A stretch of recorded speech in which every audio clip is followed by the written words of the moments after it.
Bolani ruhiyatini uydagilar yo ko'taradi yo tushiradi.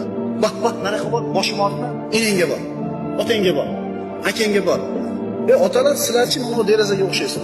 Shunday kelib dunyoni ko'rmoqchi bo'lyapti. Siz shuni ochib bersangiz, o'zingizni qalbingizni ochib bersangiz, dunyoda siz orqali taniydi. Siz to'g'ri degan narsani to'g'ri deb ulg'ayadi. Siz noto'g'ri degan narsani noto'g'ri deb sizni o'lchovingiz bilan ulg'ayadi. Agar yopib qo'ysangiz, boshqa derazalar ochadi. Boshqalarning ko'zamigi bilan dunyoni ko'rib oladi. Shuning uchun bolalarimizni ko'nglini cho'ztirmaslik uchun, jur'atli qilib tarbiyalashlik uchun birinchi nima qilishimiz kerak? Hammamiz qo'limizdan keladi. Bu juda oson ish bu. So'ziga quloq solish kerak.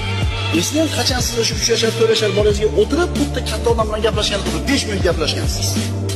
Masxara qilmasdan, kevada turmasdan, xuddi o'zingiz bilan tengdek qachon muomala qilgansiz bolangiz bilan?